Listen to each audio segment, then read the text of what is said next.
Good evening. The news for this Monday, the 26th of May. The Minister for Transport, Anthony Dejac, has clarified that discussions with One Voice have not completely stopped, as stated in a press communiqué sent to the media by One Voice last week. One Voice is an association seeking recourse for moral and economic damages suffered by victims in the explosion at CCCL in December 2023. According to Minister Dejac, One Voice is seeking a precise allocation for compensation per household, as well as full access to all information relating to the aid granted to the victims, whether public or private. He explained that legal action being sought by One Voice would take a long time and that the outcome would be uncertain. In addition, the minister revealed that a new method is to be tested to replace the use of dynamite in granite extraction. Should the results be conclusive, it would allow CCCL to resume its activities, thus enable the company to contribute to the trust fund for the affected people to the tune of 1 million rupees per month. The Supreme Court has rejected a request by the defense to file a motion seeking the withdrawal of Chief Justice Ronnie Govindan from the Weapons and Terrorism Prevention case. The request was based on the Chief Justice's earlier decision not to accept a letter presented by the first accused, Mukesh Valabji, claiming that former President François René had given him permission to possess weapons at his Mont Blanc residence. Defense lawyers argued that the Chief Justice showed bias by dismissing the letter and stating that the testimonies of both Mr. Valabji and Mr. René's former private secretary lacked credibility. The prosecution opposed the request, and in his ruling, Chief Justice Govindan maintained that while he did not accept that particular piece of evidence, the other arguments presented by the defense were still valid. The Ministry of Education, in collaboration with Renaissance Learning, has organized a training of trainers session on the Mayon platform, a digital reading tool aimed at improving children's literature and comprehension skills. Already used in over 110 countries, Mayon offers personalized and interactive English language content to boost reading among primary students. Mayon is an online digital reading platform, so there are over 10,000 books available on Mayon, each with audio narration, different built-in scaffolding tools like a dictionary, a journal, highlighters, lots of different tools that allow the pupil to interact with the book in a way that they couldn't with a physical copy.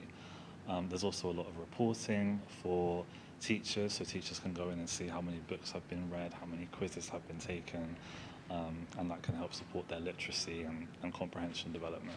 The original goal for the Mayon project was to develop a culture of reading in school and at home, and we've achieved that. We can see how many books are being read, how many hours are spent reading. Now we want to shift the focus from volume to comprehension, and today we're sort of having a deep dive into the data, what the comprehension scores currently look like, but we're also going to start brainstorming collaboratively different barriers that might be in the way from achieving good comprehension, and we're going to come up with practical solutions to overcome that we can share with all of the schools.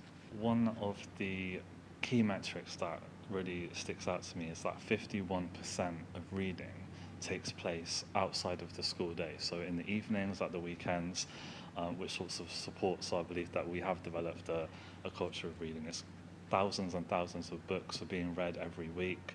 It's great to see that a lot of those are done outside of the school day and at home. After several requests, the University of Seychelles, in collaboration with the University of Oxford, has launched a new course in data analysis for decision makers that will help increase the capacity of government workers. The course is 10 days in duration, and participants are expected to be able to articulate the value of decisions based on information collected in real time. The course is made possible through an agreement between the University of Seychelles and the University of Oxford.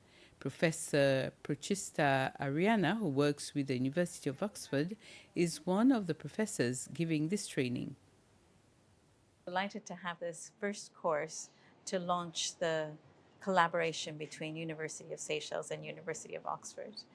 This course in particular is around data and data management for colleagues across the government ministries, departments, and agencies who work day to day with data to learn how to better manage and use that data to improve the efficiency of processing, but as well attend to issues of security.